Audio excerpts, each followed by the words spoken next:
Welcome to Seoul. We are live from Cosmos Seoul. It's April 1st, and we just threw our first Cosmos event in Seoul, and one of the co-lead sponsors was Enoma, and Adrian, one of the co-founders of Enoma, and Namada is here with me, and we will talk about all things Namada. With that being said, Adrian, thanks for being here. Of course, yeah. Thank you for having me. The event was great. And personally, I think we should do more things in South Korea and Japan because it's just nice to be here. Yeah, I can totally relate to that.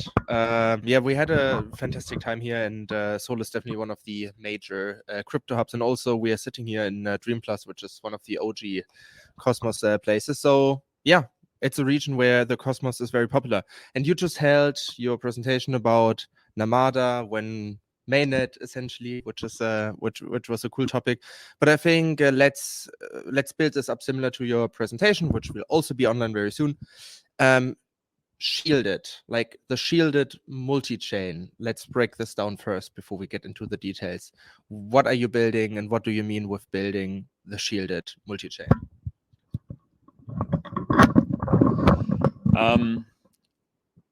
I would not call it the shielded multi-chain. I would call Namada a shielded asset hub. It's the ability for arbitrary assets to give users shielding capabilities so that users start having the capability or the freedom to decide what they want to reveal.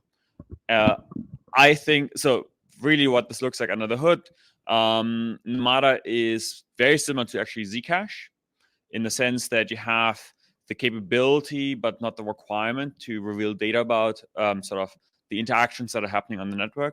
With Namada, you can shield any asset, and external observers cannot tell the difference between which asset you're moving around within the shielded set. And this is very, very important, especially from the perspective of imagine that you have like a housing NFT. This housing NFT doesn't have a lot of volume, right? So you want to have the capability that an external observer can't tell whether you are currently paying for USDC for coffee using USDC, or you're transferring, you're selling your housing NFT or the NFT that represents your physical house. So this is really what fundamentally Namada does. Namada enables, also brings the shielding capability to the interchain ecosystem, and as a result of, I think a good way to think of Namada is as the shielded asset hub. Over time, Namada supports IBC. If you want to do arbitrary message shielding, you can also do this. So, for example, something we're doing with Osmosis is shielded swaps. So you can use Namada, and so you can start building on these things, right? We can like actually leverage the composability within the ecosystem to go, well, we have Osmosis, which does one thing very in particular. We also have Namada, which does another thing in particular, and we can start combining these things. And I think this is really where the power comes from. Same with like Noble and shielded USDC. I think this is sort of the quick TLDR. Yeah, I think this was very useful to understand. But yeah, let's zoom out a little bit. You were like Namada is around since, I would say, so present and a term for people since mid 2022, late 2022, when you really started to get traction after Enoma and now with Namada. But back then, people or like your team was always talking a little bit more about privacy, and now we talk more about shielded. So if I would have a friend that just entered crypto and I would need to explain Namada to him in like super simple words, it's like, hey, right now I can take your Ethereum address and see whatever you have done in the past couple of months, and I will be able to see everything what you're about to do in the next couple of years, like until you die. But with Namada, you can basically try to say, or like try to know, like try to decide what you want to post on chain and what not. How would you respond to that conclusion? Yes, this is correct. Your friend in this hypothetical example with Namada just gets to decide what data he wants to reveal. He now, rather than being forced into revealing everything, which for a lot of actually real-world applications is just not possible. Like in the US, you aren't allowed to have transparent payments for like healthcare reasons, right? Because you're violating, this is probably also true in Europe. You're probably going to violate GDPR if you start actually using transparent systems for medical transfers. And so with Namada, your friend just gets the capability to decide what he wants to reveal and to whom. So, for example, I gave the example earlier here of me living in Switzerland. I may want to or have to reveal information to the Swiss government, and that's fine. Like, I'm happy with this, right? Like, because this is like fundamental, but I don't have to reveal to North Korea or Russia all my transaction data. And like, this is really something I personally worry a lot about, which is we need like these kind of like freedom to reveal things from a like national defense perspective, because I don't think it's a good idea that everyone in the world sees the entire financial system. So yeah. I think this is also an interesting way how to respond to regulators, because I mean, we all have seen the court case with Tornado Cash, and as soon as those regulators hear privacy and crypto, they jump on the fences. So is this like kind of also how you explain it to the regulators, or have you already been in talks with them, and do they understand that vision here? I mean, I've been sort of casually, we are always talking to interesting people. I think once you start explaining these kind of use cases to people, it's starting to be very obvious to everyone, like, oh, I don't want my neighbor to know that I went to the doctor, or like what my salary is. And I think once you like start breaking this down to like very real world things, it's starting to become very obvious that like the transparent systems aren't the way forward. It's just something that doesn't scale globally. So I'm pretty positive about this, I have to say, personally. Yeah, sounds good. And maybe let's talk about what this precisely will look like in the future, so that people have a better understanding for it. So say like I'm living in Germany, and I also don't have a problem filing for my taxes and tell the regulators what I've done in the past 12 months. So will it be really like this, that I have the full control of what I will share basically with the regulators? So I can also say, theoretically, I could also hide important information, or are there like certain barriers that you implement? Like, how does it precisely work? Really, you have keys, and these keys are commitments to private data, and you can always sort of, or like to personal data that like lives on your edge device. Really, this is the way to think of this. Rather than posting things into global state, things live on edge devices, and you have the capability to decide what you want to reveal.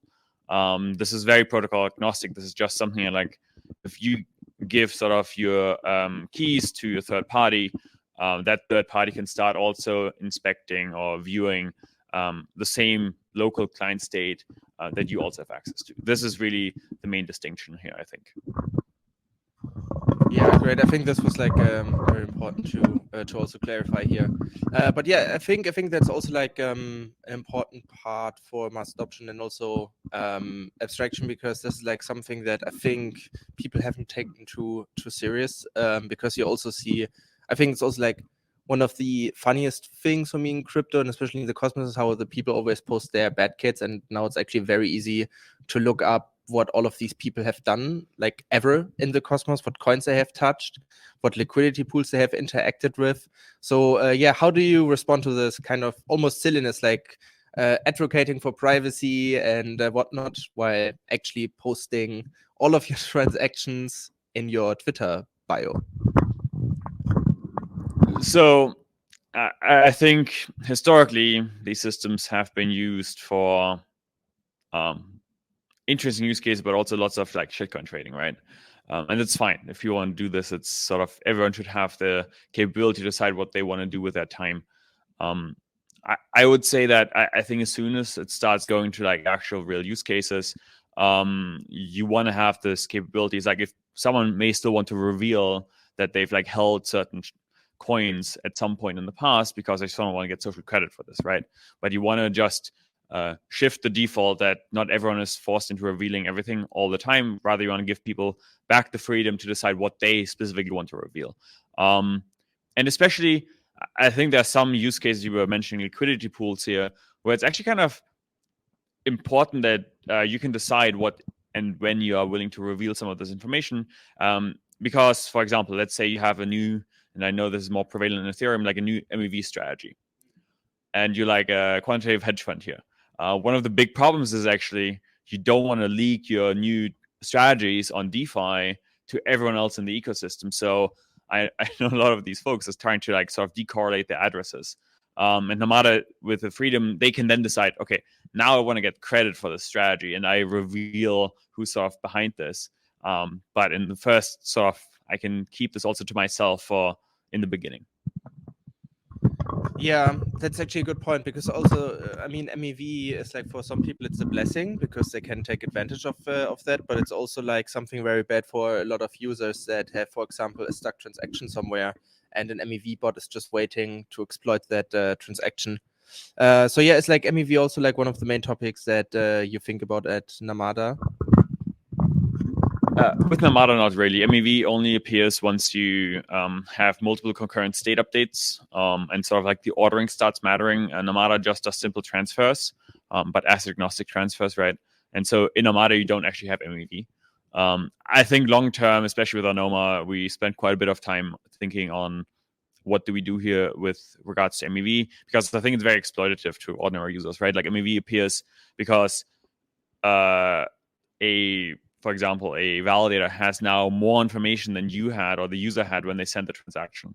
And this is effectively what they're exploiting. So you want to level the playing field. And I think with Anoma, we're doing this quite a bit. We also, I think there's still a bunch of research posts that we did with Dev from Osmosis around Fervio and threshold cryptography there. So I think MEV will need to be actually solved. And there are very good ways, and people that keep saying, well, MEV is unsolvable, I think are just wrong. MEV is very solvable if you're willing to sort of think about this from an architectural perspective in your base layer design. Yeah, actually fully agree on that. But I think that's also a whole nother topic right here. But yeah, let's talk about the most important thing here. You have been working on Namada for months now, and lots of people are anticipating your mainnet launch. So the one and only question now, when? Yeah, really the answer is it's up to the community. So the way Namada mainnet works is there's now software, and the software is open source. There's a bunch of contributors to the software. There's a bunch of auditors helping out with the software development here. And there is no central company that runs these networks, right? There's no central company that launches these networks. There's just a community of validators and users that are running the software in production and actually forming a decentralized distributed system. So currently the latest testnet, I think, is probably run by 180 validators or so, 140,000 users. That has been going very stable. I think there was a hard fork upgrade sometime last week. I'd actually have to double check. I don't know. This was fully community coordinated on like, okay, this is a kind of software version we want to upgrade to. And so then mainnet really becomes a question of when does the community feel comfortable with the sort of stability of the open source software that influences Namada, right? I think personally, the software is like stable, quite stable now. So I can see a mainnet block being proposed, and sort of validators accepting this in probably the next couple of weeks. But really, in the end, like if you care about the answer to the question when mainnet, the answer is really like start contributing, run validators, be part of the community, because in the end, not only is when mainnet a question of when the community feels comfortable with the network, but also sort of like the upgrade path is the road to mainnet. It's like I sort of have a proposal in mind, I think, of what's like sensible and probably a good way to go forward. But in the end, validators have to decide that they're comfortable running the software. The community has to decide that they want to upgrade through these phases, right? And I think the community can also make changes. I mean, I don't expect actually this road to mainnet to be exactly that, because in the end, this is not me deciding things. It's up to 200 validators, 140,000 people in the community right now that are participating, that actually sort of need to decide on how quickly, what steps are being taken, which I really like this model. I think this is what we did back in the day for the Cosmos Hub. We did fully decentralized launches, and I think it was the right idea. There was never a sort of a company or a person that had special rights. And this is exactly the same in Namada. There's just software, and as long as enough people start the software at the same time, the network will start running. And then the software needs to be maintained by the network operators. I think all these people that talk about like, oh, eventually we'll be decentralized. I think it's never going to happen. So I'm very happy that the Namada community is sort of going this route of, well, we want to be as decentralized as possible, which is really just fully decentralized from the get-go and not eventually. Yeah, I think that's very well that was like broken down very, very properly here. I think now that also people are interested in that, because yeah, that's like a very like kind of inconvenient way almost to launch, and there's a lot of ways to get involved here. So yeah, what are like some good starting points to get involved? Maybe like also for validator onboarding to participate in the launch. Yeah, what are some good ways to reach out? Yeah, so the community is very active, both in terms of on GitHub as well as on Discord. So I think check out the Discord here. That's sort of probably the easiest entry point. It is quite a lot. There are many different channels. I mean, there's something like 70,000 people on Discord. So like spend a little bit of time getting to know it. Just like don't ask the same question in the general channel. Like actually spend time trying to understand it and actually become part of the community, right? This is, I think, the key thing. For validators, validators can run the nodes and run the network. There's also specs if you actually like to understand how the actual protocol works at specs.namada.net. Again, they're also on GitHub. If you find bugs, please report them on GitHub. This is open source software. There's also the implementation at github.com/anoma/namada. If you're a developer, get involved there. Look through the code, try it out, run it. As a user, you can participate in the test nets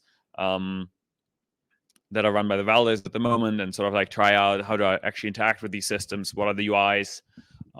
Also, if you're a developer and you want to build cool tooling like UIs and stuff like that, I think all of these things are very important because so all the infrastructure, same as with Cosmos, is run by the community. It's like there's no special nodes, there's no special IPs. Like you have to figure out who in the community is providing some of this infrastructure. And I think validators here have a lot of chance to like not only run validators, but also run indexing services, run front ends. So I think there's lots of ways to get involved, especially if you're a developer or if you're an operator on decentralized networks. And yeah, but I think the main entry point is like Twitter, at Namada, and the Discord should be linked there somewhere, I think.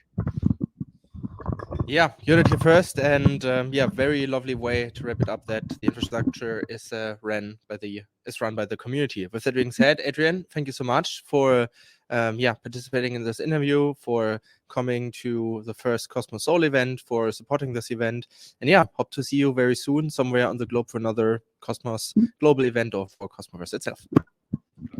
Thank you very much.